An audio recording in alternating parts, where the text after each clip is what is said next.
अध्यात्म विश्व विज्ञान यूट्यूब चैनल पर आप सभी का हार्दिक स्वागत समादर करते हैं। मित्रों, हम इस भारत भूमि में रहते हैं जहां अनेक प्रकार की विचारधाराएं इकट्ठा आई है।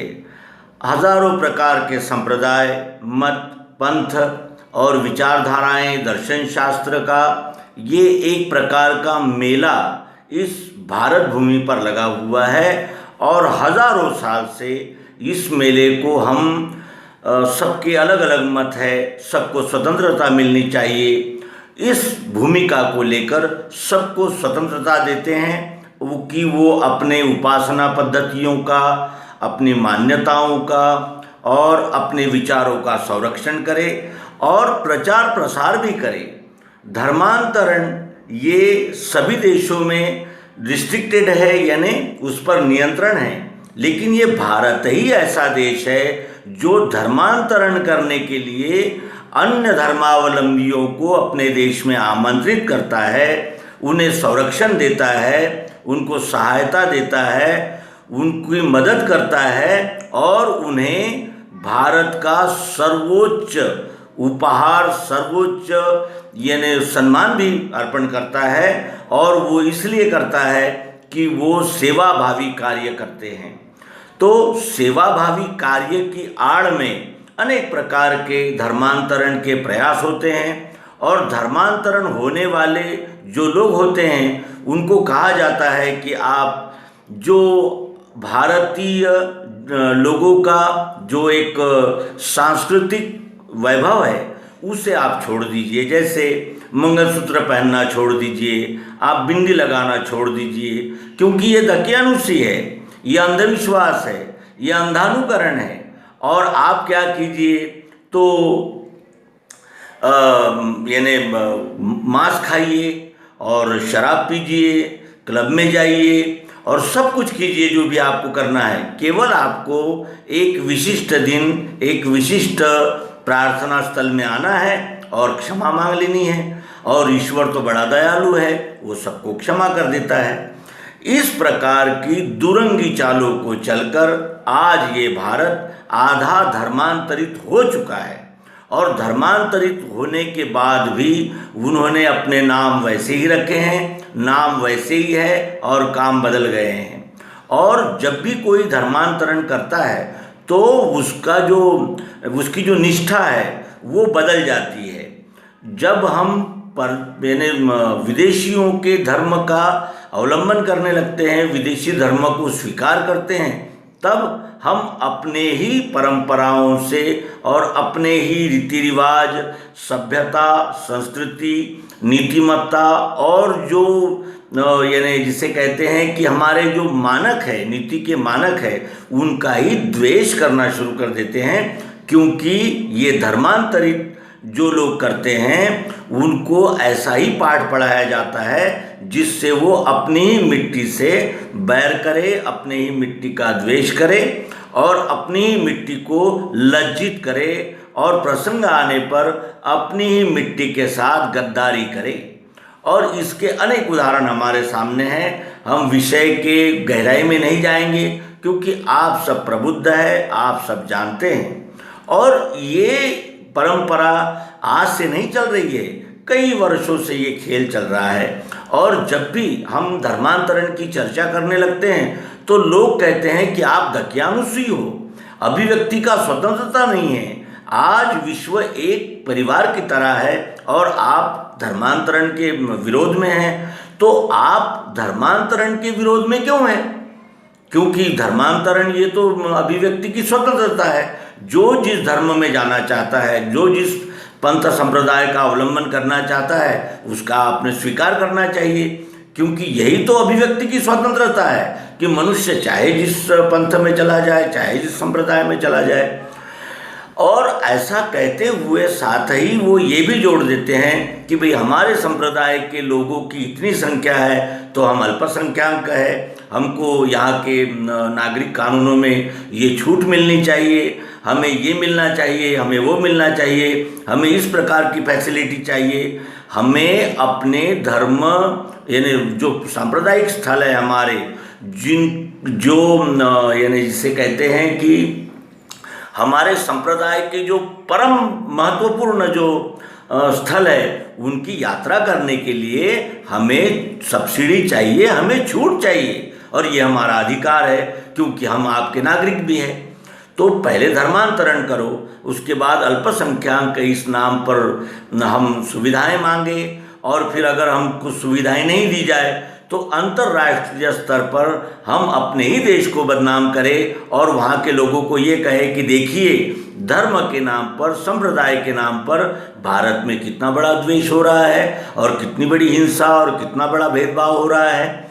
इस प्रकार के यानी छल की कृत्य करके आज हमारा देश इस कगार पर पहुंचा है कि हमारे देश के कई हिस्से यानी कई स्टेट्स, कई राज्य आज टूटने के कगार पर है, और वहाँ रहने वाले लोग अपना अलग देश मांग रहे हैं। ये कितना बड़ा दुर्भाग्य है। और हम उनको ऊपर से भले ही कितना समझाए कि ये अपना देश है, ये अपनी मातृभूमि है, लेकिन वो मातृभूमि तो क्या, मातृवंदना भी नहीं करना चाहते। वो अपने देश का राष्ट्रगान नहीं गाना चाहते, अपने देश को सम्मान नहीं देना चाहते, और उन आतंकियों के संगठनों के झंडे फहराना चाहते हैं। और जो हमारे यानी पारंपरिक शत्रु है, उनके साथ मिलकर वहाँ से हथियार लाते हैं और अपनी एक गैंग बनाते हैं, और आदिवासियों को बरगलाकर और आदिवासियों को डराकर वहाँ अपने अड्डे बनाते हैं। वहाँ से देश विरोधी कार्यों का और देश के साथ बगावत करने वाली विचारधाराओं का प्रचार प्रसार करते हैं, और हमारे ही देश के खिलाफ हमारे ही पड़ोसियों से हथियार लेकर सालों साल युद्ध करते हैं। जो पुलिस को नहीं मानते, न मिलिट्री को मानते हैं, न न्याय को मानते हैं, न नागरिक को मानते हैं, वो किसी को नहीं मानते। वो केवल इस देश में तोड़फोड़, मारकाट और भेदभाव और एक दहशत का माहौल ही तैयार करना चाहते हैं। तो मित्रों, इतना सब कुछ इसलिए कहा जा रहा है कि जब जिसे अपने देश के परम वैभव की ही जानकारी नहीं है, अपने देश में जो यानी जिसे कहा जाएगा कि वैश्विक आदर्श की जो बात, जो वैश्विक यानी समन्वय की जो बात कही गई है, उसकी जानकारी न रखते हुए अन्य विदेशियों के संप्रदायों को अपनाना, उनके धर्म ग्रंथों का पठन पाठन करना, यही हमने आज तक किया है और यही कर रहे हैं। और विशेषकर यह है कि वो धर्म यानी उनके जो संप्रदाय के मुख्य शास्त्र है, उनको पढ़ाने के लिए यहाँ संस्थाएं खोली जाती है, बड़े बड़े यानी विद्यालय खोले जाते हैं, और उन विद्यालयों को हमारे ही भारत की सरकार उसे अनुदान देती है।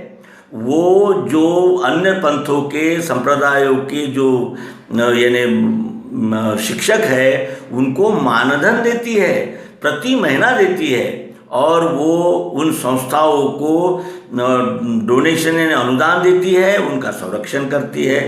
तो अगर यही रफ्तार से इसी देश में रहकर इसी देश को तोड़ने के अगर कार्यकलाप चलते रहेंगे, तब ये देश ऊपर से तो देश रहेगा, लेकिन अंदर से उस देश के इतने टुकड़े हो जाएंगे कि एक समय यदि ये धर्मांतरित लोग इकट्ठा होकर अगर जिहाद पुकार देंगे या अपना यानी अलग देश मांगेंगे या अलगाववाद की घोषणा करेंगे, तो फिर अंतर्राष्ट्रीय स्तर पर जिन संप्रदायों का प्रचार भरपूर हो चुका है, वो भी अंतर्राष्ट्रीय स्तर पर ये कहने लगेंगे कि हाँ, ये बात तो सही है, अगर ये इस देश में नहीं रहना चाहते हैं तो इस देश का बंटवारा होना चाहिए और उनको अलग देश दे देना चाहिए। और इस प्रकार का प्रयोग इस देश में इसके पूर्व भी हो चुका है। पाकिस्तान, बांग्लादेश, ये धर्म के नाम पर ही अलग हुए देश है, संप्रदाय के नाम पर ही अलग हुए देश है, और वही प्रयोग फिर दोहराया जा सकता है। हमारे ही देश की एक जानी मानी शैक्षणिक संस्था, जिसमें लोग नारे लगाते हैं कि भारत तेरे टुकड़े होंगे, और हमें चाहिए आज़ादी। तो इससे ये स्पष्ट रूप से इन्हें नज़र आने लगता है कि अब अगर हम अभी भी नहीं चेते और अभी भी हमने अपने धार्मिक ग्रंथ रामायण, श्रीमद् भगवद गीता आदि को अगर हमने प्रसारित नहीं किया तो एक दिन हमें भी उन्हीं धर्मशास्त्रों का अभ्यास करना होगा। और भले ही हम अंदर से तैयार ना हो, लेकिन दबाव के वजह से हमें उन्हीं कानून कायदों पे और उन्हीं दर्शन के अनुसार चलना होगा जो दर्शन का हमने ही जिस दर्शन को हमने ही आमंत्रित किया, हमने ही पाला पोसा, हमने ही उनको सुविधाएं दी और फिर मजबूरीवश हमें उन्हीं कानून को मानना पड़ेगा। इसलिए मित्रों, इस एपिसोड के द्वारा, इस अंक के द्वारा हम आप सभी से प्रार्थना करते हैं कि आप अगर सचमुच अपने देश को अखंड, एकात्म और वैश्विक स्तर पर प्रतिष्ठित रखना चाहते हैं तो स्वयं सर्वप्रथम हमने अपने धर्मग्रंथ श्रीमद् भगवद गीता, रामायण, महाभारत इनका अभ्यास करना चाहिए और इनका अभ्यास करने वाली संस्थाओं को शुरुआत करनी चाहिए, गुरुकुलों को स्थापन करने चाहिए।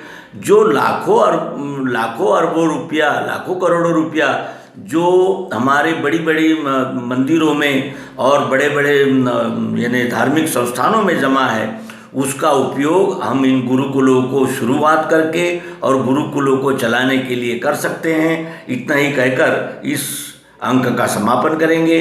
आप सभी को पुनश्च प्रार्थना है कि सर्वप्रथम हम अपने आप को जानें, अपनी संस्कृति, सभ्यता, अपने नीति नियम और अपनी विचारधाराओं को देखें, जानें और उसके बाद ही धर्मांतरण करने का निर्णय लें। ये कहते हुए यहाँ इस एपिसोड को समापन करेंगे। नर्मदे।